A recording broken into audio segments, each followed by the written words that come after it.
Alors, la formalisation de l'organisation, concrètement, ça s'appelle comment? Ben, c'est un document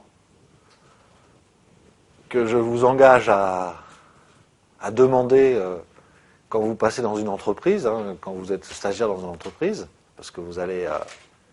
enfin, moi, ça me fait bien rire d'une manière générale. Ça s'appelle l'organigramme. Et l'organigramme, c'est ce qui formalise effectivement la division du travail, les responsabilités des uns des autres, qui coordonne qui, etc. Et pourquoi je dis que c'est amusant?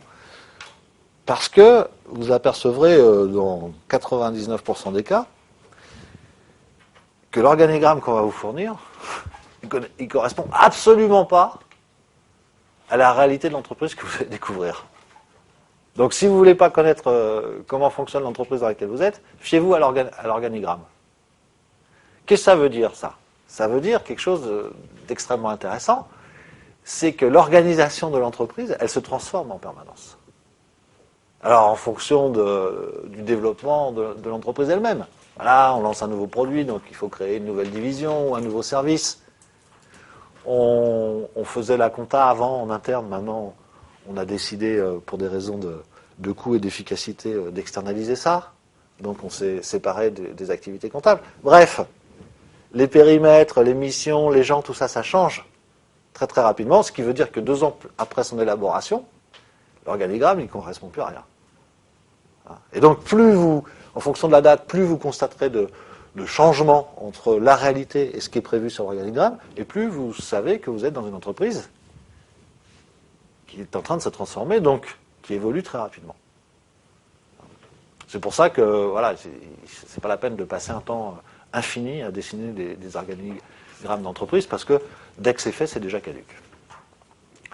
Donc, quoi qu'il en soit, la formalisation précise la division du travail, les responsabilités de chacun. Donc, il y a des organigrammes nominatifs. On dit c'est M. Papin qui est directeur commercial, hein, ou alors non nominatif. On parle d'une direction commerciale avec différentes activités dessous, mais sans mettre de nom. Hein, vous pouvez avoir les deux. C'est aussi la nature de la coordination des activités, donc les relations hiérarchiques ou les relations transversale, hein, la coopération fonctionnelle. On verra ça quand on étudiera des organigrammes. Alors, si la formalisation est matérialisée par l'organigramme, elle prend aussi d'autres aspects, cette formalisation. Je parlais tout à l'heure des procédures. Et oui, donc le manuel de procédure, c'est aussi une représentation des règles de l'organisation. Hein, dans les entreprises extrêmement taylorisées, qu'on rencontre encore à l'heure actuelle, par exemple, la restauration rapide. Hein, si un jour vous avez la malchance d'être recruté comme manager dans la restauration rapide, vous apercevrez que ce qu'on va vous demander en effort de formation, c'est l'intégration de ce que les gens chez Quick, en tous les cas, appellent la Bible. Qu'est-ce que la Bible ? C'est un classeur de 600 fiches ou quelque chose comme ça, où toutes les procédures du restaurant, de l'hygiène des toilettes jusqu'à la fermeture de la caisse le samedi soir, tout est écrit étape par étape. Et donc le bon manager chez Quick, et ben voilà, principe d'organisation, standardisation des procédés, il doit s'apprendre ça par cœur, il est interrogé dessus, et il doit surtout l'appliquer. Et c'est ce qui va permettre à Quick de garantir à ses clients que dans tous ces restaurants, ça se passe à peu près de la même manière. D'accord ? Donc, voilà une entreprise où la formalisation ne repose que sur le manuel des procédures. Ça s'appelle la Bible. Ce que l'on respecte par-dessus tout. Ça porte bien son nom. Donc voilà une manière de formaliser l'organisation. Et puis des fois, les procédures, il n'y en a pas besoin. C'est-à-dire que ce n'est pas la peine d'écrire.